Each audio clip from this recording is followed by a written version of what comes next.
Money stocks. तो इस video के अंदर हम लोग बात करने वाले हैं मल्टीपल स्टॉक्स के बारे में। तो चलिए सबसे पहले हम लोग डिस्कस करेंगे टाटा पावर के बारे में, जहां में टाटा पावर के अंदर कहीं ना कहीं पिछले सेशंस के अंदर हमें 1 से 1.5% तक की तेजी देखने को मिल चुका था एंड 436 रुपये के आसपास हमें क्लोजिंग नजर आ चुका था। तो टाटा पावर इस कंपनी के अंदर अगर आप एक पॉइंट ऑब्जर्व करके चलेंगे तो जैसे जैसे अच्छी कंपनीज का रिजल्ट उसमें नज़दीक आता है वैसे वैसे ब्रोकरेज फर्म के द्वारा बहुत ज़्यादा बुरा हमें टारगेट दिया जाता है कोई भी कंपनी के रिलेटेड। तो ये पहले भी सिचुएशन टाटा पावर के अंदर दोस्तों हो चुका है, पिछले साल भी ऐसा ही हुआ था। टाटा पावर ये कंपनी बहुत ही ऊपर लेवल्स के ऊपर ट्रेड कर रहा था, लेकिन ब्रोकरेज फर्म क्या है ना, लोगों को डराने के लिए, रिटेलर्स को भगाने के लिए, ताकि रिटेलर्स ये टारगेट देख के माल बेचने लगे। और जैसे ये अच्छी कंपनी के अंदर माल बेचते हैं वैसे ब्रोकरेज फर्म के द्वारा क्या होता है, जैसे जैसे कंपनी नीचे आता है वैसे वैसे ब्रोकरेज फर्म के द्वारा जो सेलिंग दिया गया था वही खुद जाके हमें वही कंपनी के अंदर डिस्काउंट प्राइस के ऊपर ये खरीदारी करते हैं। ये बहुत पुराना हमें प्लान इनका होता है और बहुत सालों से ये चलते आ रहा है। तो पहले भी दोस्तों ये हो रहा था, पिछले साल भी इनके द्वारा वही किया गया था एंड अभी भी रिसेंट बेसिस के पर वही दोस्तों किया जा रहा है। तो चलिए वो भी अपडेट्स के बारे में जानेंगे और कंपनी का रिजल्ट बहुत ही शानदार तरीके से आने वाला है, उसका एक लिंक मैं आपके साथ शेयर करूंगा। पिछले एक महीने का परफॉर्मेंस अगर आप टाटा पावर का देखोगे तो 11 से 12% तक की तेजी टाटा पावर के द्वारा पिछले एक महीने के अंदर नजर आ चुकी। तो सबसे पहले ये जानना इंपॉर्टेंट है कि टाटा पावर का Q4 का रिजल्ट कब आने वाला है। देखिएगा अभी माची की रिपोर्ट के ऊपर यहाँ क्लियर कट मेंशन किया गया है कि टाटा पावर का जो Q4 का रिजल्ट है वो 8 मई को आने वाला है और उसके साथ साथ 8 मई को ही कंपनी क्या करने वाला है, शेयर होल्डर्स को डिविडेंड का दोस्तों बेनिफिट देने वाला है। तो देखिएगा ये डेट आप जरूर दोस्तों कंफर्म करना, ये कब हमें नजर आया हुआ था, ये दिया गया था नवमा वेल्थ ब्रोकरेज फर्म के द्वारा, जो कि पिछले साल का डेटा है। 237 रुपीज के आसपास दोस्तों में बाइंग के लिए टारगेट दिया था, लेकिन कहीं ना कहीं अगर आप ऑब्जर्व करके चलेंगे जो टारगेट्स है ना वो बहुत ही निचले लेवल के ऊपर दोस्तों दिया गया था।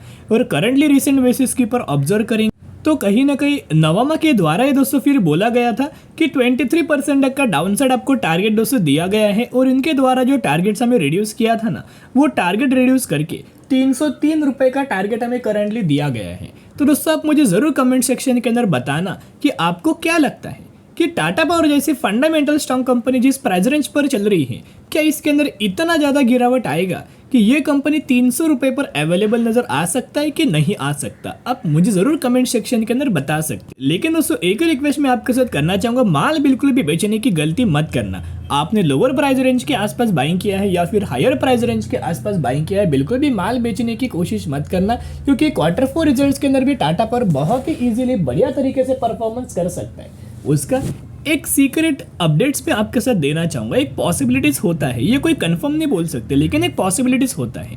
कल के दिन में दोस्तों क्या दिया गया, 22 घंटे पहले हमें ब्रोकरेज फर्म के द्वारा टारगेट दिया गया।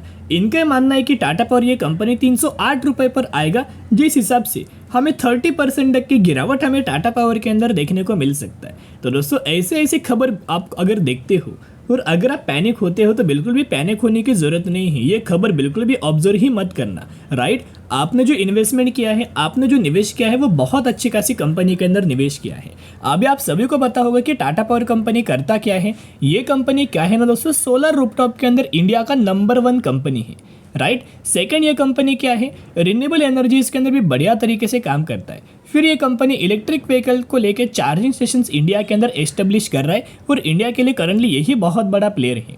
उसके साथ साथ टाटा पावर क्या करता है, ये पावर जनरेशंस के अंदर, डिस्ट्रीब्यूशंस के अंदर भी हमें इन्वॉल्व है, यानी कि पावर सेक्टर से भी कंपनी बिलोंग कर रहा है। इतना सारा काम कंपनी कर रहा है और ये जो काम है वो फ्यूचर के लिए बहुत ज़्यादा इंपॉर्टेंट है और फ्यूचर की डिमांड ये काम से फुलफिल होने वाली है। तो जो भी कंपनी फ्यूचर की डिमांड को फुलफिल करेगा दोस्तों तो होगा क्या, आप सभी को पता है कि वो कंपनी को सबसे ज़्यादा हमें कम समय के अंदर बेनिफिट्स तो मिल गया, राइट, यानी कि बेनिफिट्स मिल जाएगा।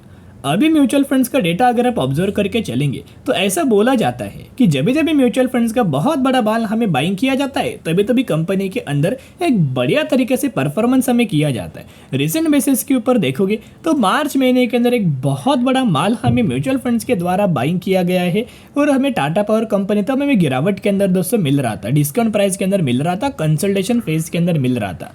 अभी अगर आप देखोगे धीरे धीरे करके टाटा पावर के अंदर एक तेजी आ रही है, रैली आ रही है एंड रिसेंटली टाटा पावर के द्वारा एक बढ़िया तरीके से ब्रेकआउट्स हमें किया है। ब्रेकआउट को ऑब्जर्व करेंगे तो हमें आना पड़ेगा टेक्निकल चार्ट के ऊपर। तो अभी हम आ चुके हैं टेक्निकल चार्ट पैटर्न्स के ऊपर। ऊपर से अगर आप देखोगे ये क्या है, एक रेजिस्टेंस लेवल था, राइट। अभी एक सपोर्ट हमें एक्ट करेगा। नीचे से एक ट्रेड लाइन हमें देखने को नजर आ रहा था। यही ट्रेड लाइन के ऊपर लगातार टाटा पावर कंटिन्यूस बेसिस के ऊपर एक सपोर्ट ले रहा था। आप देख सकते हो जब भी कंपनी ट्रेड लाइन के ऊपर आता है एक सपोर्ट लेता और तभी तभी कंपनी के अंदर एक अच्छी खासी रैली हमें देखने को मिलता, राइट। लेकिन बार बार कंपनी सपोर्ट नहीं लेगा या फिर कोई कंपनी बार बार हमें रेजिस्टेंस नहीं लेगा, कभी ना कभी ब्रेकआउट या फिर ब्रेकडाउन होगा।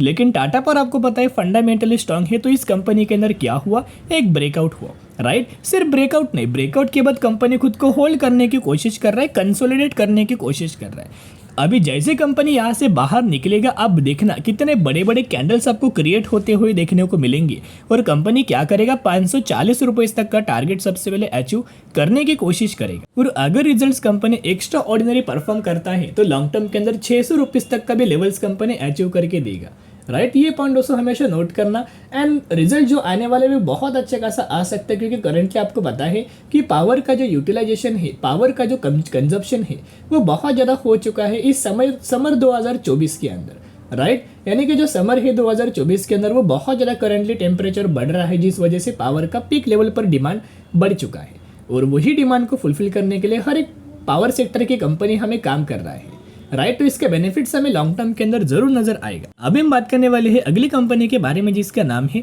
संवर्धन मदरसन इंटरनेशनल लिमिटेड। यानी कि हम बात करने वाले हैं मदरसन सुमी के बारे में। तो दोस्तों क्या हमने डिस्कस किया था, ये वही कंपनी है जो कंपनी 97 रुपीज़ से लेके 110 रुपये के लेवल अचीव किया था, 110 से लेके 120 का लेवल अचीव किया, फिर 120 से लेके ये कंपनी 110 पर आया था। एंड वही हमने बहुत बार आपके साथ शेयर किया था जब कंपनी 110, 111, 112 पर था।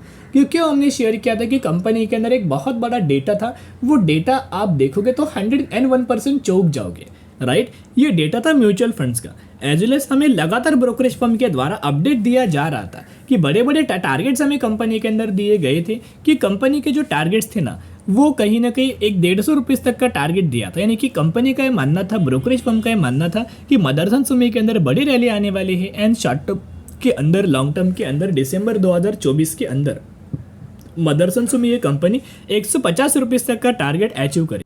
पिछले सेशन का परफॉर्मेंस देखोगे तो मदरसन सुमी के द्वारा 3% तक की तेजी आया एंड 130 रुपये की क्लोजिंग हो चुकी है। अभी बहुत ज़्यादा चांसेस है कि लगातार हमें कंपनी के अंदर तेजी आएगा, क्योंकि इंपॉर्टेंट लेवल्स का कंपनी ने क्या किया है, एक ब्रेकआउट किया है। एंड आप देख सकते हो जो कंपनी हमें गिरावट के अंदर मिल रहा था, जो कंपनी कंसल्टेशन था, वही लेवल्स के ऊपर दोस्तों हमने बहुत बार आपके साथ निवेश शेयर किया था। और यहाँ दोस्तों अगर आप एक चीज़ ऑब्जर्व करके चलेंगे, नीचे से लगातार कंपनी क्या कर रहा था, सपोर्ट ले रहा था, ऊपर से कंपनी लगातार क्या कर रहा था, रेजिस्टेंस ले रहा था। लेकिन क्या सपोर्ट रेजिस्टेंस क्या कंपनी बार बार लेगा दोस्तों? बिल्कुल भी नहीं, कभी ना कभी ब्रेकडाउन या फिर ब्रेकआउट आएगा। लेकिन मदरसन सुमी के अंदर भी क्या हुआ, एक ब्रेकआउट हुआ, क्योंकि कंपनी फंडामेंटली स्ट्रांग ब्रेकआउट किया, रिटेस्ट किया और फिर अभी कंपनी के अंदर तेजी आना स्टार्ट हुआ है। एंड देखते देखते एक कंपनी के अंदर कहीं ना कहीं ऑब्जर्व करेंगे तो एक महीने में कंपनी के द्वारा 18 से लेके 19% तक का रिटर्न शेयर होल्डर्स को बना के दिया। और मदरसन सुमी का भी जो Q4 का रिजल्ट्स आने वाला है दोस्तों, वो 29 मई को आने वाला है। एंड रिजल्ट्स के साथ साथ मदरसन सुमी के अंदर भी आपको डिविडेंड का बेनिफिट मिलने वाला है। एक और डेटा अगर आप ऑब्जर्व करेंगे, ये डेटा है शेयर होल्डिंग पैटर्न्स के अंदर। अगर आप इनका प्रमोटर्स का डेटा देखोगे तो प्रमोटर्स के द्वारा पहले इनके पास 64% तक का स्टेक था, वो इन्होंने स्टेक बेचा एंड 60% तक किया। एफआईएस के द्वारा पहले कितना था, 10.5% तक का होल्डिंग था, अभी बढ़ा के 13% तक का ऑलमोस्ट होल्डिंग किया। डीआईएस के द्वारा पहले 15% तक का होल्डिंग था, अभी बढ़ा के 18% तक का किया। यानी कि जो माल हमें प्रमोटर्स के द्वारा बेचा गया है वही माल एफआईएस के द्वारा और वही माल डीआईएस के द्वारा हमें बाइंग किया है। और दोस्तों बहुत अच्छी खासी और पॉजिटिव वाली बात है। उसके साथ साथ अगर आप इनका म्यूचुअल फंड्स का डेटा अगर आप ऑब्जर्व करके चलेंगे तो ये डेटा दोस्तों मदरसन सुमी का है। आप देख सकते हो संवर्धन मदरसन इंटरनेशनल लिमिटेड, राइट। इनका हर एक महीने का डेटा को अगर आप ऑब्जर्व करेंगे तो हर एक महीने म्यूचुअल फंड्स के द्वारा क्या किया था, हमें बाइंग किया था। सिर्फ एक महीने जो कि नवंबर के अंदर माल बेचा था। लेकिन रिसेंटली एक बहुत बड़ा माल हमें बाइंग किया है और ये डेटा है मार्च महीने का। आप देख सकते हो मार्च महीने के अंदर बहुत बड़ा दोस्तों बाइंग किया गया है म्यूचुअल फंड्स के द्वारा मदरसन सुमी के अंदर। आप क्वांटिटीज को ऑब्जर्व करना कितना बड़ा माल दोस्तों मदरसन सुमी के अंदर बाइंग किया है। यानी ये डेटा है रिसेंट मंथ का, यानी कि मार्च महीने। इस वजह से बहुत ज़्यादा चांसेस है कि बड़ी तेजी हमें देखने को मिल सकती है। एंड आपको पता है कि यह कंपनी क्या है ना, हमने जो टेक्निकल चार्ट डिस्कस किया था उसके अंदर एक पैरेलल चैनल के अंदर हमें कंपनी फंसा हुआ है। यहाँ आप देखना ऊपर से क्या एक रेजिस्टेंस है, नीचे से क्या एक सपोर्ट लेवल है एंड लगातार एक कंटिन्यू है। लेकिन बेसिस के ऊपर कंपनी के अंदर ऑब्जर्व करेंगे तो नीचे से क्या था एक सपोर्ट लेवल था दोस्तों, राइट, एंड ऊपर से क्या था एक रेजिस्टेंस लेवल था। रिसेंटली क्या किया कंपनी ने ब्रेकआउट किया, रिटेस्ट किया, फिर तेजी आने लगा। एंड जो कंपनी के अंदर जो पैरेलल चैनल हमें बना हुआ था वो भी पैरेलल चैनल का ऑलमोस्ट हमें ब्रेकआउट किया गया है। यहाँ से एक और अगर बड़ी कैंडल दोस्तों क्रिएट होती है ना तो ये ब्रेकआउट हमें जरूर कंफर्म होगा और यही से क्या फिर एक फ्रेश तेजी फ्रेश रैली हमें आना स्टार्ट होगा और फिर ये कंपनी 150 रुपीज तक का टारगेट क्विक आपको आसानी से अचीव करके दे। जरूर दोस्तों कंपनी के अंदर buy on dip strategy apply करके चल सकते हो। अभी हम बात करने वाले हैं अगली कंपनी के बारे में जिसका नाम है Davangere sugar company limited. 94 rupees पर ट्रेड कर रहा और मैक्सिमम में 600% तक का रिटर्न बना के दिया हुआ है। ये वही कंपनी रिसेंटली कंपनी ने 1:5 रेशियो का स्प्लिट का बेनिफिट दिया जिसके अंदर एक के बदले 10 शेयर आपको मिलने वाले हैं। तो जरूर कंपनी के बारे में स्टडी एनालिसिस जरूर करना। तो चलिए दोस्तों आज के लिए इतने। अगर आपको ये वीडियो पसंद आए तो जरूर वीडियो को लाइक और चैनल को सब्सक्राइब करके चल सकते हो। फिर मिलेंगे, बाय।